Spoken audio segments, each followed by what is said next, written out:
Si pueden notar, ¿verdad? Hay dos pasajes que no podemos desconectarlos uno del otro. Uno es más agradable para nosotros al leerlo. El segundo pasaje es una historia un poco horrible, un poco triste, un poco que realmente nos hacemos la pregunta, ¿por qué aparece este tipo de historias en la Biblia? Y lo que nos damos cuenta al estudiar estos dos pasajes unidos es el choque, es la colisión que existe entre el reino de Dios y el reino de las tinieblas, entre el reino de Dios y nuestro propio o pequeño reino. Y hay algo real en estos dos pasajes, que hay una batalla que cada uno de nosotros estamos envueltos en esta batalla. Y esta batalla se da en cada situación, en cada circunstancia, y principalmente esta batalla se da en el campo de nuestro corazón. Una de las cosas que podemos ver a través de todas las escrituras, esta batalla que hay entre el reino de Dios y el reino que se opone a Dios y que se mantiene aún en medio de nosotros, y lo podemos ver con una gran tensión, como el ya y el todavía no, como la de la primera venida de Cristo hasta que Cristo regrese por segunda vez. Veremos esa batalla espiritual en medio de nosotros, en cualquier circunstancia en que estemos, aún en nuestro trabajo, en nuestras escuelas, aún en los lugares donde nosotros frecuentamos, aún en nuestro propio hogar, aún en nuestra propia vida interior. Hay batallas entre el querer hacer el bien y el querer hacer el mal. Y una de las cosas que Marcos está tratando de enseñar a su audiencia y enseñando a nosotros como cristianos siglos después, que no podemos tener una mentalidad de bajar la guardia, no podemos tener una mentalidad de ceder, no podemos tener una mentalidad en cierta forma de tolerar, sino que el evangelio, cuando es proclamado, es declarado, el evangelio ofende. El evangelio es una ofensa para el ser humano. Y eso es lo que Marcos, al unir estos dos pasajes, nos indica a cada uno de nosotros que al proclamar, al ser enviado por Jesús, tenemos que saber que ese mensaje no va a ser un mensaje que muchas veces va a ser abrazado por las personas, va a ser aclamado por las personas. Muchas veces ese mensaje nos puede permitir perder amistades, perder familia, nos puede permitir incluso perder la cabeza, como el Juan el Bautista. Por tanto, Marco quiere enseñarnos a nosotros que debemos de perseverar en esta batalla espiritual. Y que esta batalla no ha terminado, esta batalla continúa, esta batalla continuará, pero sabemos que un día esta batalla terminará cuando Cristo regrese por segunda vez. Marcos comienza hablando primero de que ningún profeta se le honra en su propia tierra, hablando de Jesús. Y después Marcos continúa, después de este tema, hablándonos a nosotros de que Jesús comienza a enviar a sus discípulos. Hasta este momento, los discípulos solamente eran personas que observaban a Jesús. Veían a Jesús cómo obraba, cómo actuaba, cómo enseñaba. Solamente eran puros oidores y observadores. Pero Marcos hace una transición y a partir de este momento en su evangelio, el capítulo 6, él deja que sus discípulos, los discípulos de Jesús, comiencen a estar activos en el reino de Dios. Que dejen no solamente de estar observando a Jesús como un modelo, sino que comiencen a experimentar ese modelo en su propia vida. Por eso Marcos comienza diciendo que Jesús los envía a sus discípulos, a los 12, de dos en dos. Ahí Marcos nos dice, ahora es cuando comienza realmente la obra del reino de Dios a través de los discípulos. Hasta ahora todos los problemas, todos los conflictos se los ha buscado Jesús. Pero a partir de este momento, así como Jesús ha sido incomprendido, así como Jesús ha tenido confrontaciones con líderes, de ahora en adelante los discípulos también que tendrán que enfrentar lo mismo que Jesús. Tendrán que ser perseverantes frente al embate de estos hombres y mujeres que negarán de una forma u otra el evangelio. Incluso hasta procurarán, como a Juan, posteriormente llevarlo a la cruz.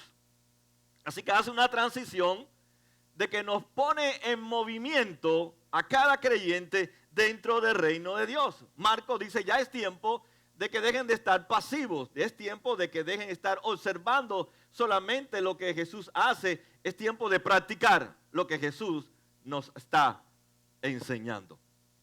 Así que debemos entonces, como hemos titulado, debemos ser llamados o somos llamados a participar en una forma activa en el trabajo de Dios.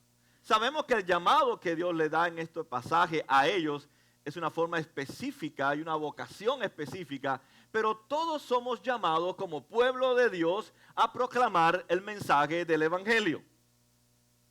Por eso dice que Jesús recorría las ciudades y enseñaba de pueblo en pueblo. Reunió a los 12 y comenzó a enviarlos de dos en dos, dándoles autoridad sobre los espíritus malignos. Lo primero que nos enseña Marco es que Jesús le da autoridad a ellos. Sabemos que eso indica entonces que nosotros no tenemos la capacidad para enfrentarnos al mal. Por eso hablaba de los malignos, para enfrentarnos al poder del mal. Y Jesús les da la autoridad de Él a ellos para que ellos puedan hacer lo que Jesús hace. Sería cruel de Jesús, de parte de Jesús, enviarlos sin autoridad. Por tanto, el pueblo de Dios, la iglesia de Dios, tiene la autoridad delegada por Jesús. Y debemos nosotros usarla en el nombre de Jesús para poder penetrar en las tinieblas o penetrar en el mundo caído donde el cual nosotros vivimos. Jesús les da autoridad a ellos para hacer el trabajo en el reino de Dios.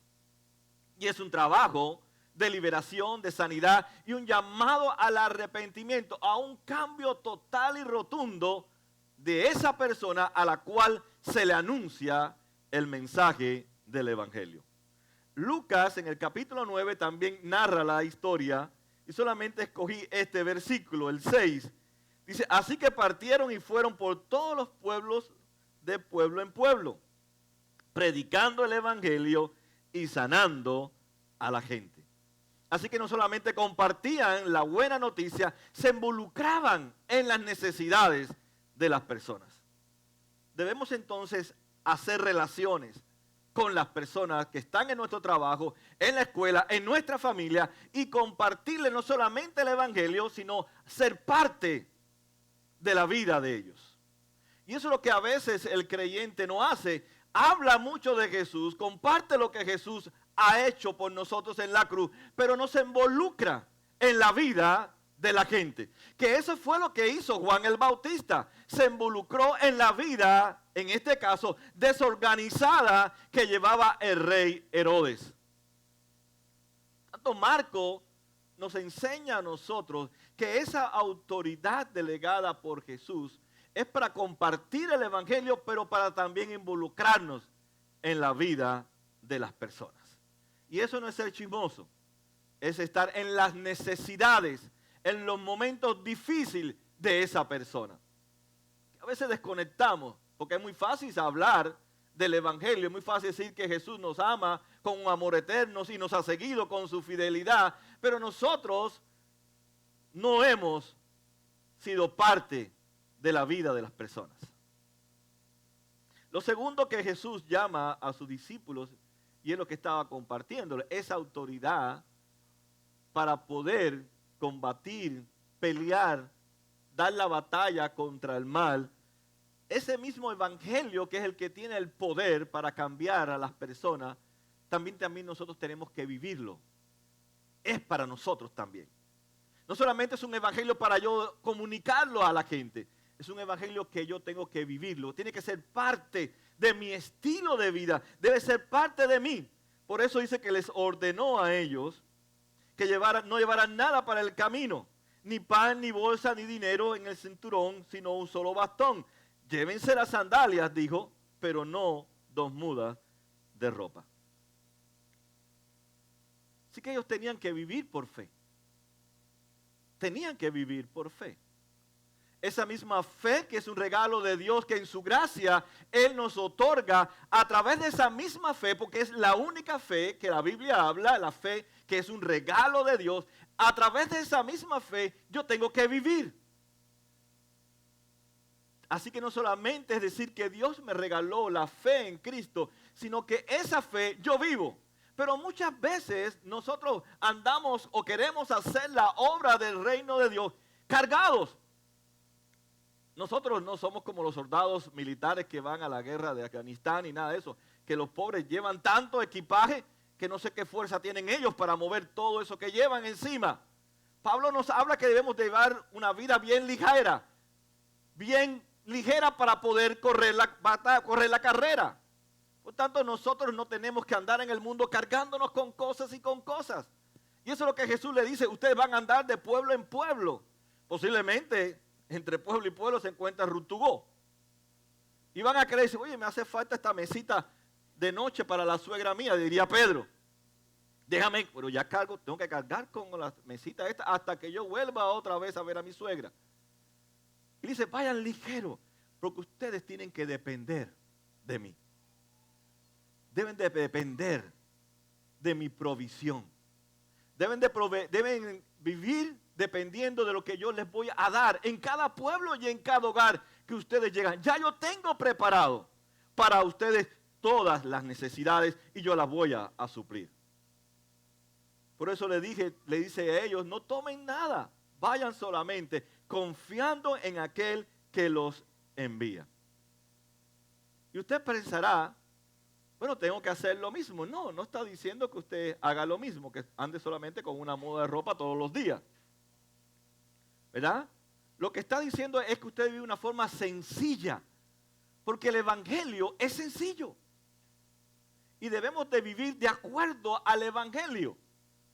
Pero usted no tiene que andar forrado con todos los trapos habidos y por haber, que pueden decir, wow, este pastor lo que tiene son $3,000 o $4,000 encima tirado.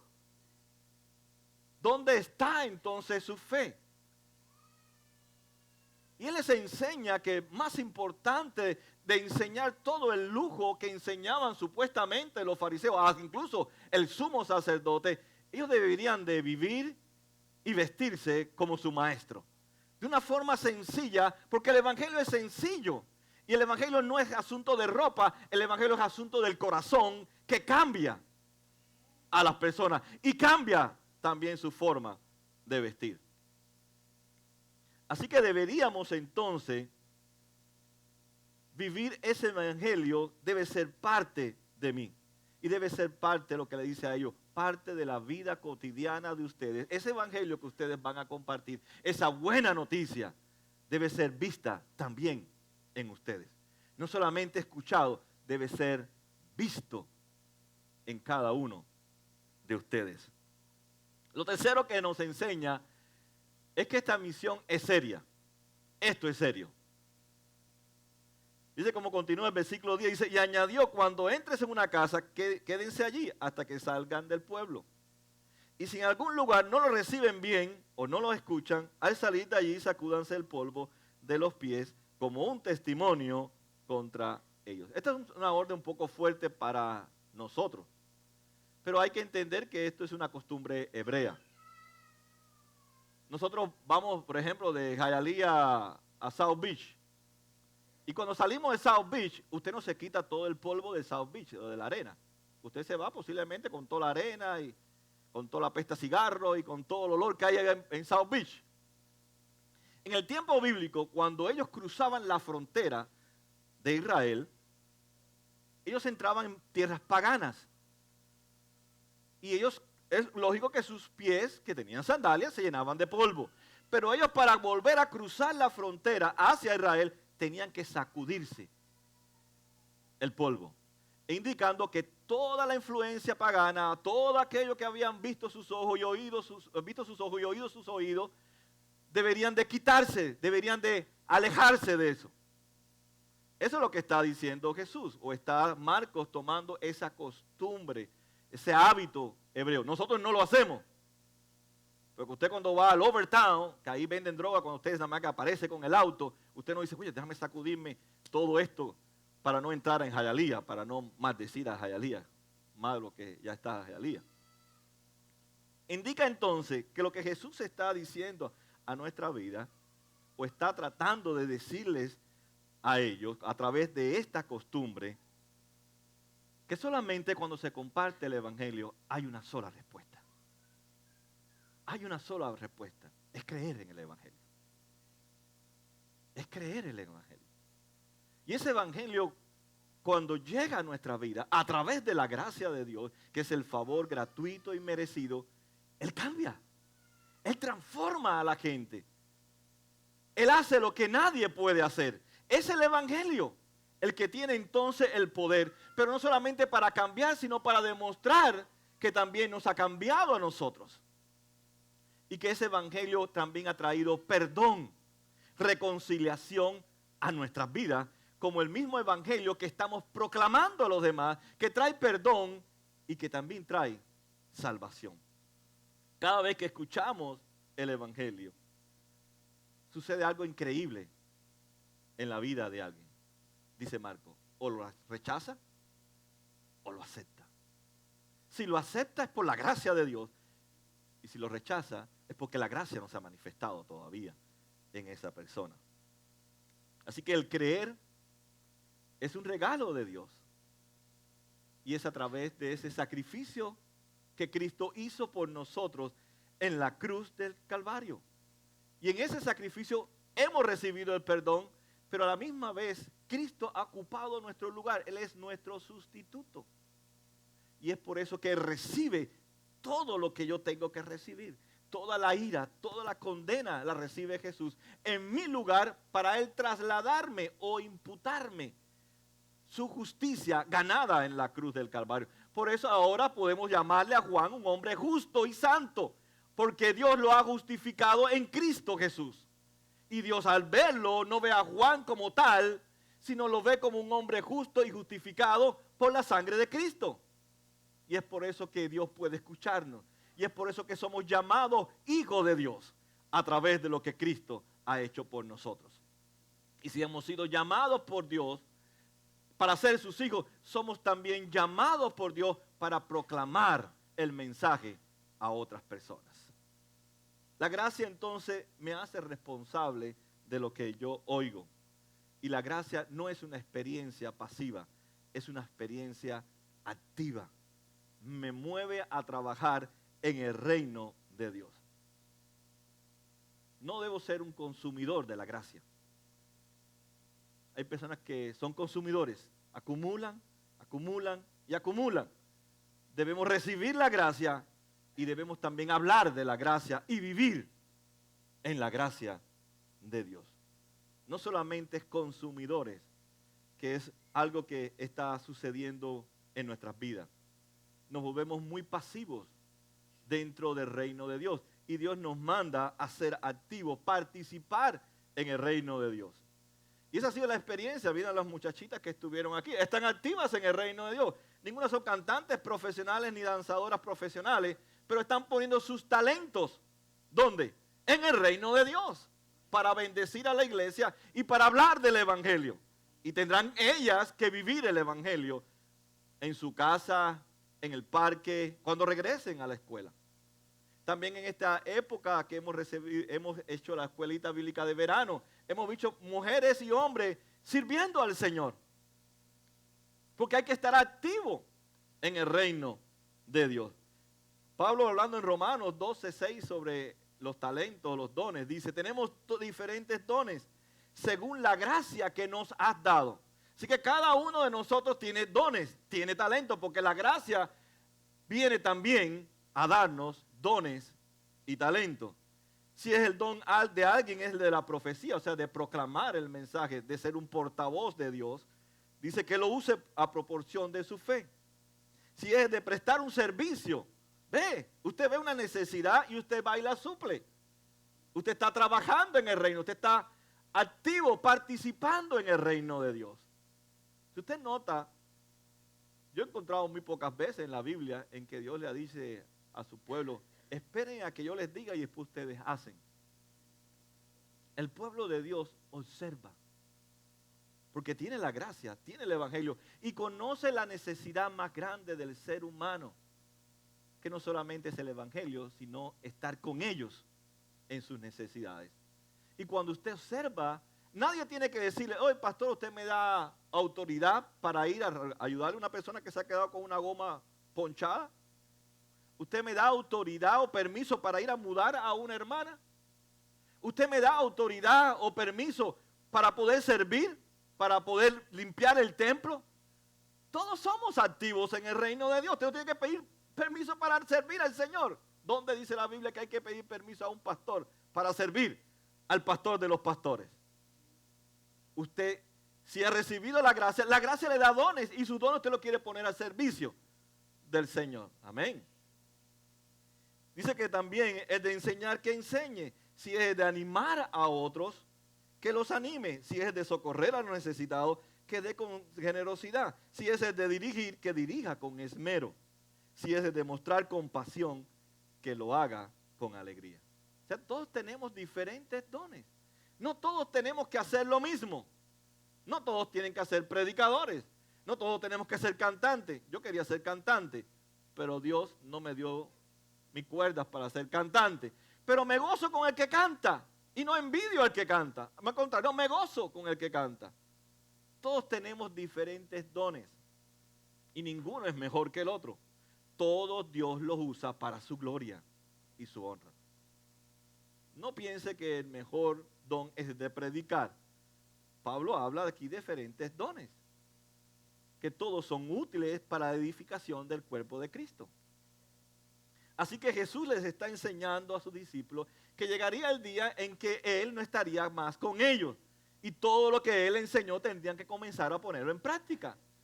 Y ya Jesús nos ha enseñado a nosotros a servir en el reino, a participar en el reino de Dios según los dones que Dios nos ha dado. ¿Usted se imagina si yo me pongo a cantar? ¿Cuántos de ustedes estarían sentados ahí? Ninguno, se pararían todos y se fueran. O me pongo a tocar la batería. Bueno, haría ruido, es lo que podía emitir, romperle los oídos a todos ustedes. Por lo tanto, Dios me da también discernimiento para saber qué don me ha dado y ejercer ese don. Todos debemos de compartir el servicio en el reino de Dios. No solamente es para unos cuantos, es para todos.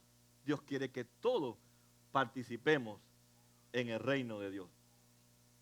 Lo cuarto que nos enseña es que este evangelio tiene éxito. Si hay algo que tiene éxito en la vida, si usted piensa, voy a poner un negocio de transportar niños, voy a poner una tienda, voy a poner un restaurante y voy a tener éxito. No digo que no tenga éxito, pero lo que sí está garantizado y seguro que va a tener éxito es la obra, es el reino de Dios. Es lo único que va a tener éxito, que no va a fracasar. Tal vez no tendrá éxito en la vida de una persona, pero va a tener éxito en la vida de otra persona. Por eso hay que perseverar tirando la semilla, como hemos visto anteriormente. No porque uno me rechazó o uno no quiso escucharme, ya yo voy a dejar de hacerlo. Tiene éxito, porque habrá otro corazón, como el de Lidia. ¿Se acuerdan en Hechos 16? Que Dios le abrió el corazón a Lidia mientras Pablo predicaba el evangelio. Siempre habrá una Lidia, siempre habrá una persona que Dios va a abrir su corazón y la semilla va a caer y va a germinar el evangelio en esa persona. Y tiene éxito el evangelio porque el evangelio es poder de Dios, la gracia de Dios cambia. Versículo 13 dice, y expulsaban a muchos demonios y sanaban a muchos enfermos ungiéndolo con aceite. Quiere decir que la misión que Jesús envía a estos hombres tiene éxito. Fue enviados a liberar a través del poder del evangelio y esas señales estaban ahí. Hasta aquí el trabajo es muy emocionante. Hasta aquí podemos ver que Marcos está tratando con su audiencia y con nosotros que debemos sentirnos emocionados, debemos sentirnos gozosos, alegres, cuando recibimos esa autoridad, cuando vivimos el evangelio, cuando compartimos el evangelio, cuando vemos el éxito del evangelio. Pero Marcos también nos pone otra cara que tenemos que enfrentar mientras vamos haciendo este llamado de ser partícipes en el reino de Dios. y coloca esta horrible historia. Coloca esta triste historia, no para desanimar a su audiencia, ni tampoco para desanimarnos a nosotros, sino para indicarnos a cada uno de nosotros que mientras el reino de Dios vaya avanzando, cuando nosotros vamos proclamando el evangelio, va a haber resistencia a esa proclamación. Va a haber conflictos, va a haber problemas, que todo no nos va a salir como pensábamos que iba a salir, que vamos a tener luchas adentro y afuera, que vamos a tener que luchar con muchos problemas que van a tocar nuestras puertas. Pero Marcos nos enseña que a pesar de todo eso que tenemos que enfrentarnos, Dios es soberano. Dios es soberano. ¿Por qué? Porque el evangelio, cuando es proclamado como hizo Juan el Bautista, ofende. Y ofendió a Herodes. Porque el evangelio es la verdad de Dios. Y el evangelio no debe solamente llevar la parte buena de decir qué bien estás, qué bien que estás orando, qué bien que estás predicando, qué bien que estás enseñando. También hay una parte donde tenemos que nosotros entender que hay una lucha interna en mi corazón, donde el mal quiere cada día conquistar mi corazón, pero por la gracia y la misericordia de Dios, esa batalla puede ser ganada en Cristo Jesús.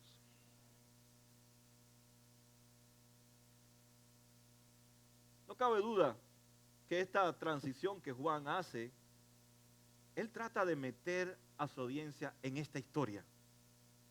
Que usted sea un Juan el Bautista más o una Juana. ¿Está bien ahí? Juana sí existe. Juana Bautista y Juan el Bautista. Que usted sea parte de esta historia en que usted ha ido y ha proclamado el evangelio en su trabajo, en su escuela, en lugares, y personas la quieren escuchar y quieren estudiar la palabra con usted, pero a la misma vez Juan nos introduce en esta historia, donde en esa relación usted tiene que decir la verdad. Y ahí es cuando se pone la cosa difícil, porque nos cuesta trabajo abrazar la verdad. Yo estoy seguro que usted no le da gracias a Dios por nadie que le señale su debilidad o su fracaso o su pecado. Entonces dice, oh, gracias Señor por esta persona que me ha dicho cuál es mi pecado, cuál es mi falla, cuál es mi culpa. Se pone la autosuficiencia, se pone la autojustificación para negar que tienen un problema o que tenemos un problema que es el pecado. Nadie le da gracias a Dios. Gracias por los hombres y mujeres que ha puesto en mi vida para que saquen la luz, la verdad que hay en mi corazón muchas veces que está oculta. Nadie le da gracias a Dios por eso. ¿Es verdad o no es verdad? Nos molestamos con la persona. Es más, hasta ahí seríamos amigos y amigas. Porque me señalaste cuál es mi debilidad. No cabe duda que el evangelio ofende nuestras vidas. Y cuando eso pasa, es porque el evangelio aún me sigue ofendiendo. Y cuando hemos conocido la gracia de Dios, el evangelio no debe ofenderme, sino el evangelio debe transformarme. Porque esa es mi verdad, no la puedo negar. Y tú la has observado en mí. Y qué mejor que tú, que puedes compartírmela en el amor de Cristo. Y puedes orar conmigo para que el evangelio siga provocando el mismo cambio que provocó cuando lo escuché por primera vez. Es por eso que hoy dentro de la iglesia cristiana ya no existe exhortarnos los unos a los otros, porque eso costaría nuestra amistad, eso costaría muchas cosas en nuestras vidas. Y eso es lo que Marcos nos está enseñando en esta parte de nuestra relación con Cristo, en relación con el evangelio. Que el evangelio no solamente es para el otro, el evangelio también es para mí. No es solamente para que le diga arrepiéntanse generación de víbora, es también para que esta generación de víbora que vive en mí también se arrepienta. Y la gracia de Dios sea efectiva en mí. Y yo desee con ansia, con anhelo, esa gracia que cambia y transforma mi corazón. Nadie anhela buscar a alguien que te esté apuntando tus debilidades. Pero Juan el Bautista era de esas personas.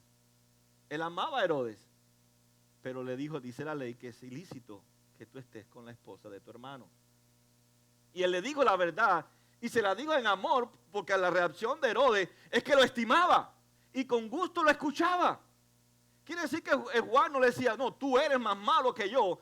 Él se lo decía en amor, pero le decía la verdad, y la verdad chocó en la vida de este hombre pervertido, malo, supersticioso, pagano. Pero Juan lo amaba y le compartió la verdad de su vida, lo que él había observado en su vida. Y dice que el rey Herodes comenzó a tener su propia interpretación de Jesús.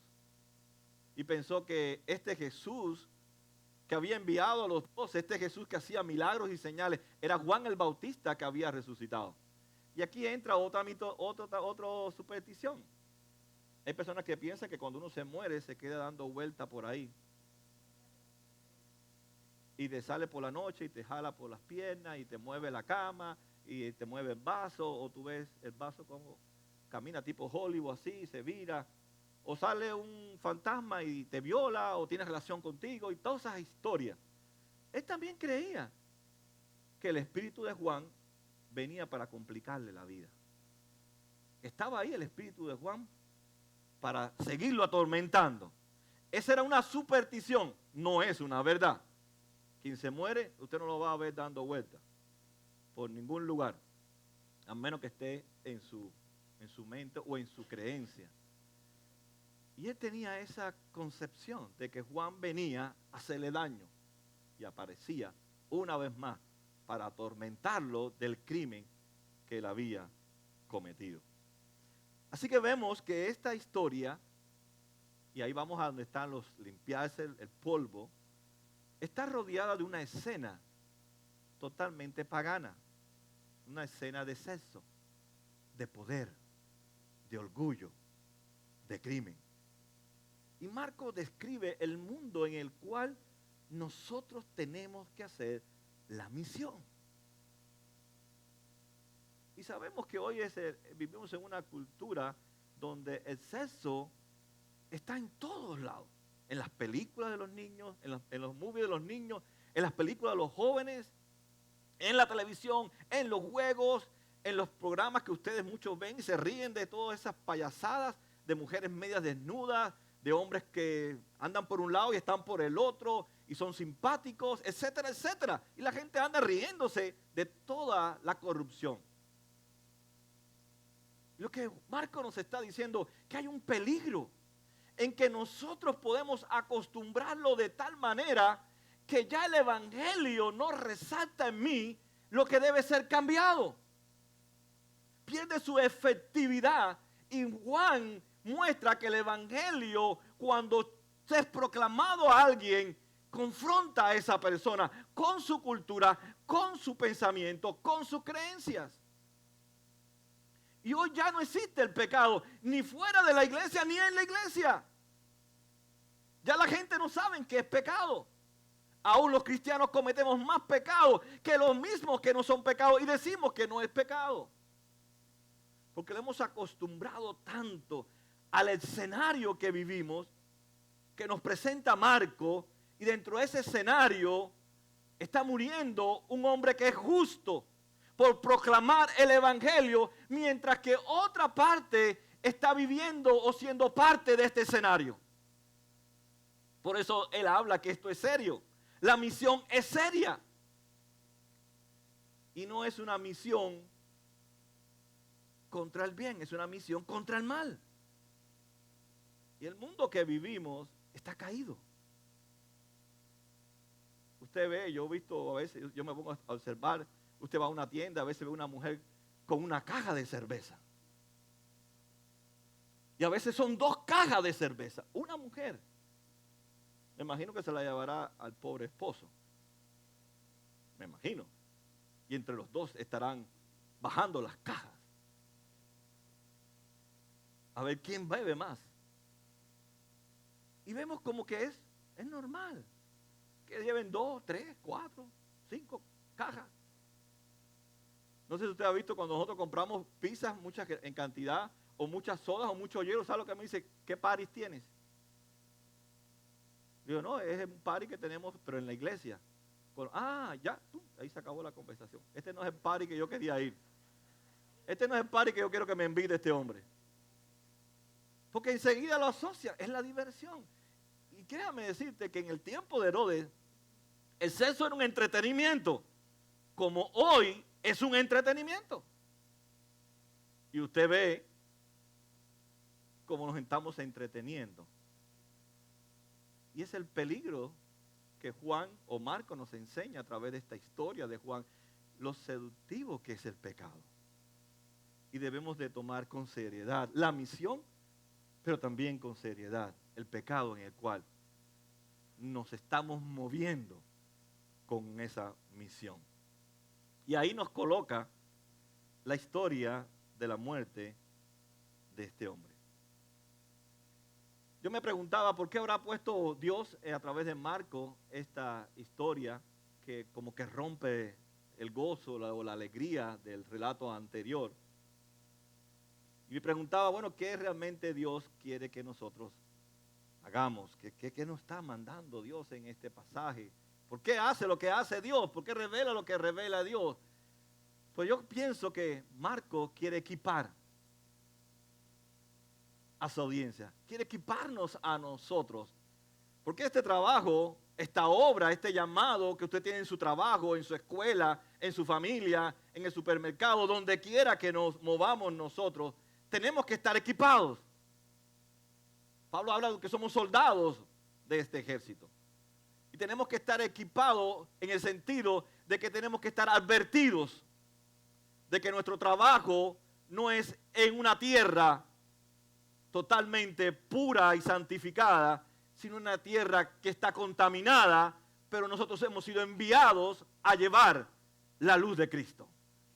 Y que no somos mejores que ellos, sino que Dios nos ha escogido por su misericordia para mostrarles a ellos que el Evangelio cambia y transforma la vida de la gente. Pablo escribiéndole a Timoteo, y creo que es parte de esta verdad, que de esta historia, que muchas veces nosotros se nos olvida al hacer la misión de Dios, y escribiéndole a este joven de 20 y pico de años, siendo pastor de la iglesia de Éfeso, una iglesia muy complicada, en una metrópoli, en una ciudad muy pagana totalmente, él le da un consejo, dice, esfuérzate por presentarte a Dios aprobado, como obrero que no tiene de qué avergonzarse y que interpreta rectamente la palabra de Dios. Pablo no cabe duda que está hablándole a Timoteo, diciéndole, tú mismo, como compartes la palabra, tú mismo tienes que pensar si Dios está probando tu estilo de vida. Si esa verdad que tú estás proclamando, esa verdad se está reflejando en tu vida. Quiero que pensemos algunas cosas en este pasaje. Primero, Marcos nos dice, somos enviados a esta misión, pero es una misión peligrosa. Yo siempre pienso en los policías. ¿Hay alguien aquí que es policía? ¿Conoce algún policía? Yo conozco a uno, ¿verdad? Y yo siempre oro por ellos, porque el trabajo de ellos es el trabajo con el mal, con el pecado, con el que mató, con el que violó, con el que apuñaló, con el que le metió un balazo, con el que desfiguró el rostro de una mujer o de un niño. Ellos tienen que arriesgar su vida. Y usted los ve que las perseguidoras esas o los autos a millón corriendo, que puede aparecer otro tonto testeando y darle un golpe y ponerlo del otro lado de la historia. Son hombres y mujeres que arriesgan, que trabajan con la muerte, diría yo. Ese es su trabajo, trabajar con la muerte. Mientras que nosotros vamos a las factorías o a las oficinas y no tenemos que enfrentarnos a la muerte, entre comillas. Y es un trabajo difícil. Y ellos lo hacen con gozo, con alegría. De igual manera, nuestro trabajo es en un mundo que está así también. Y debemos hacerlo con gozo, con alegría, con la velocidad que ellos lo hacen. deberíamos también nosotros responder a la urgencia, a la necesidad de la gente con esa misma motivación que lo hacen ellos. Y aunque hay cosecha, también vemos destrucción, dice Marcos. Aunque vemos vidas, también vemos muerte. Y este trabajo que nosotros hacemos también nos puede provocar a nosotros la muerte como a Juan el Bautista. Tal vez usted piense, la actitud que tomó Herodes y Herodias, yo estoy muy lejos de ellas. Pero déjeme decirle que no es así. Cada vez que usted cede a la seducción de este mundo, usted está tomando la actitud de Herodes y la actitud de Herodias. No podemos llenar de ira, de rencor, de falta de perdón. Nos podemos llenar de temores y estamos entrando en el peligro de olvidar la gracia de Dios. Y nosotros en Cristo Jesús somos llamados a estar vigilantes, a estar pendientes de nuestras propias vidas en el sentido de nuestra relación con Dios, pero también cuidar la vida de otras personas. Cuando jugamos con el pecado, estamos en peligro. Eso es lo que dice Marcos a su audiencia. Herodes prometió algo que él no podía prometer. Si es posible, toda la mitad de mi reino, ¿sabe de quién era Tiberio? En ese entonces el emperador de Roma. Si Tiberio se entera, lo mata. Así que tú estás ofreciendo la mitad de mi reino cuando no es ni tuyo. Porque cuando uno está emocionado en medio de la seducción del pecado, uno ni se da cuenta y cree que el mundo le va a dar todo lo que uno necesita. Pero nos damos cuenta que tomó una mala decisión, porque después él tenía remordimiento por haberle dicho a la muchacha, todo lo que tú me pidas yo te voy a dar. Y le pidió, no dinero, le pidió la cabeza de un justo, por la ira de una mujer, por el rencor. Y eso es lo que hace el rencor en el corazón de uno, hacer cosas que uno nunca pensó hacer y te lleva a hacer. La Biblia siempre nos enseña que este mundo que nos presenta Marcos en la segunda parte no le sorprende a Dios, porque Dios es soberano. Pero en la primera parte, en su soberanía, Dios nos envía a ese mundo por el cual Cristo vino a morir también. Por tanto, todos necesitamos del Evangelio. Todos necesitamos de la gracia. Todos necesitamos del perdón. Todos necesitamos estar reconciliados con Dios y reconciliados con los demás. Y solamente es el Evangelio el que hace eso. No podemos decir entonces que ya el Evangelio no debe producir nada en mí. El Evangelio es para mí todos los días.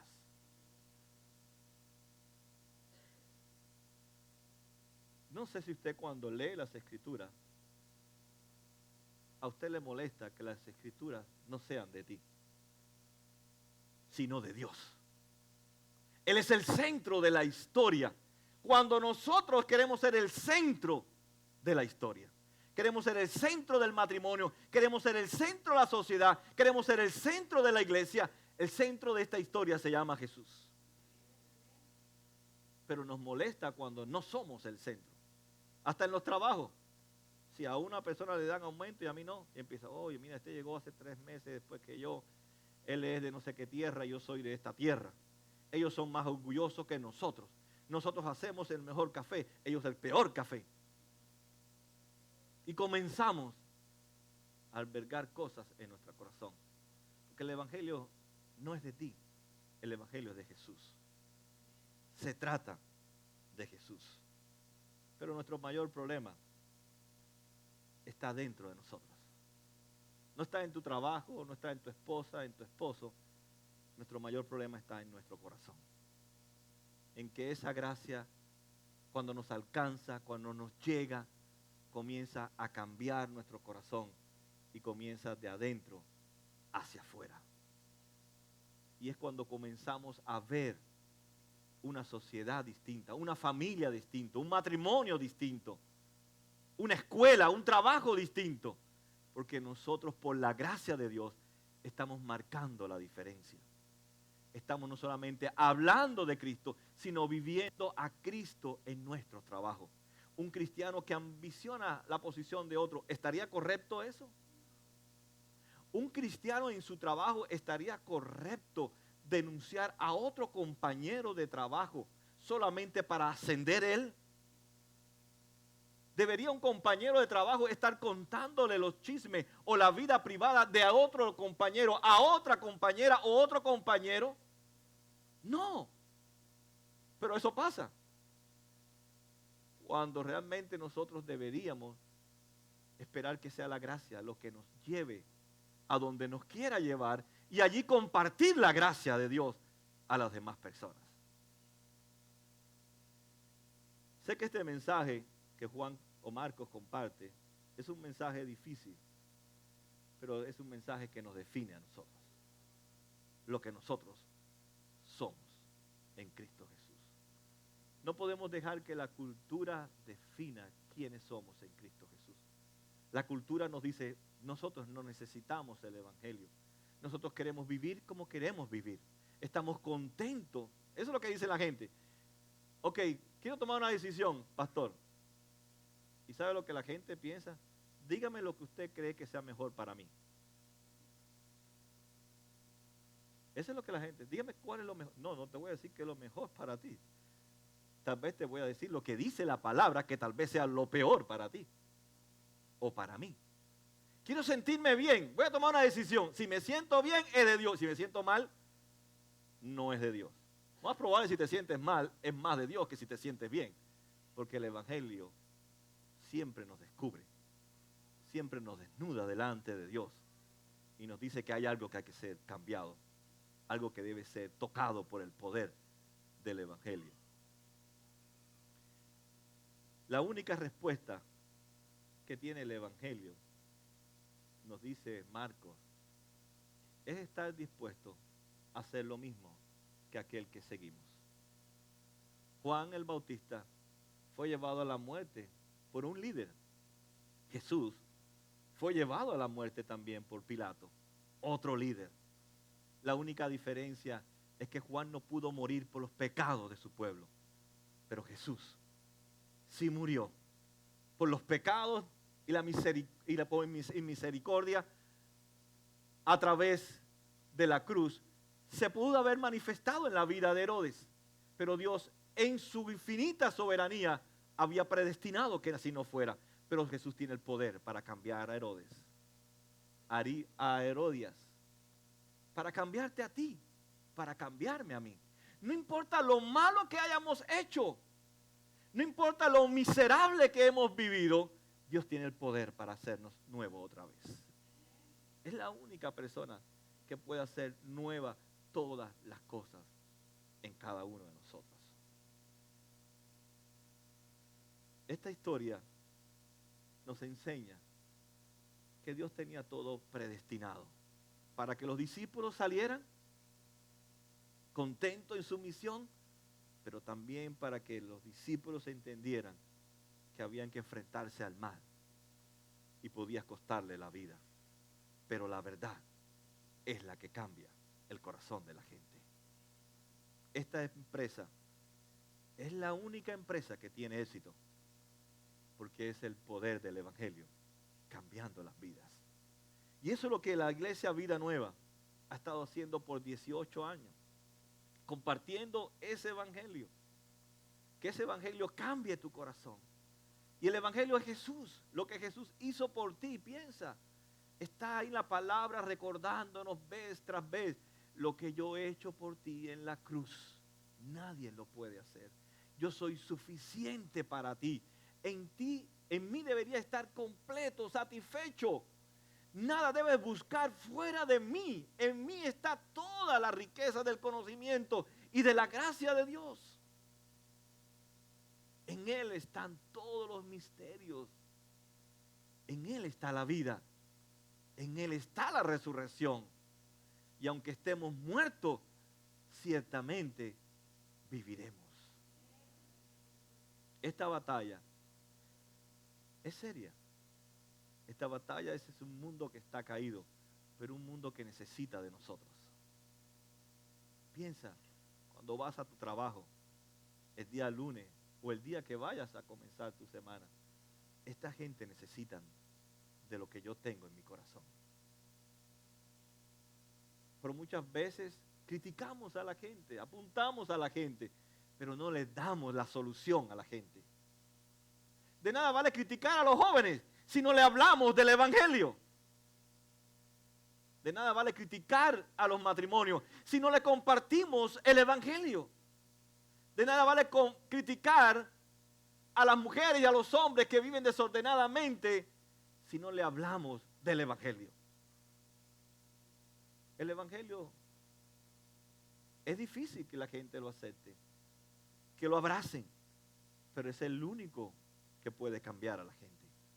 Y Dios en su soberanía quiere que tú y yo, en vez de buscar las cosas de este mundo, seguir detrás de las seducciones de este mundo, que busquemos las cosas que vienen de arriba y que participemos en el reino de Dios.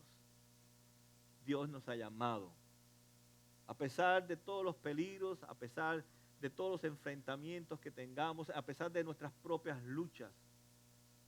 Yo recuerdo cuando comencé en la iglesia, uno de los pretextos para los cristianos para no servir era: yo fumo. Yo estoy fumando. Está bien, está mal porque te estás provocando un cáncer del fumador y estás dañando tu salud. Pero en la medida que tú vas dejando de fumar, también comparte el evangelio. No estoy luchando con tal cosa. En la medida que tú vas sirviendo, Dios va trabajando también en tu corazón. Pero si tú esperas estar santo, puro y limpio, te vas a volver viejita y viejito en la silla, la vas a podrir. Se va a llenar de gusano la silla, porque nunca vas a llegar a la estatura de la perfección para hablar de la perfección. En la medida que compartimos el evangelio va cambiando nuestras vidas. Por tanto, todos estamos aptos para compartir la buena noticia de lo que Cristo hizo por nosotros en la cruz del Calvario. Y mientras compartimos esa noticia, el Espíritu Santo va cambiando, transformando nuestros corazones. No esperes ser la mujer perfecta, no esperes no tener ningún pecado, porque nunca lo vas a lograr. Nunca lo vas a lograr. Mientras Dios va cambiándote, Dios te va usando. Amén. Por eso mi llamado para ustedes y a través de Marco es que reciba el llamado de Dios que te está enviando a otras personas que necesitan escuchar el evangelio, que necesitan que tú les guíes a ellos en su dolor, en su sufrimiento, no saben cómo buscar la puerta para la salida, pero usted ya pasó por la puerta y ahora indíquele cómo Dios le ayudó a usted a salir por esa puerta. Dios quiere usarte a ti en este tiempo y quiere usarme a mí con el don que tú tienes, en el lugar que tú estás, como tú eres, con los problemas que tú tienes, con los pecados que tú tienes, con las luchas que tú tienes. Dios quiere que usarte así como tú eres. Y piensa, Jesús te ha enviado al lugar donde tú trabajas. Te ha enviado a tu familia, a tus hijos, a tus hijas, a tus padres, a tus amigos, a donde quiera que tú te tengas relaciones. Dios te ha enviado con la buena noticia de que hay vida y vida en abundancia. Amén. Que el Señor nos ayude en esta misión difícil, arriesgosa, pero también tiene gozo, también tiene alegría, también tiene momentos en que podemos decir: gracias, Señor, porque tú me has usado. Que el Señor nos ayude y nos haga recordar una y otra vez más. Él quiere que tú participes con Él en lo que Él está haciendo y en el lugar donde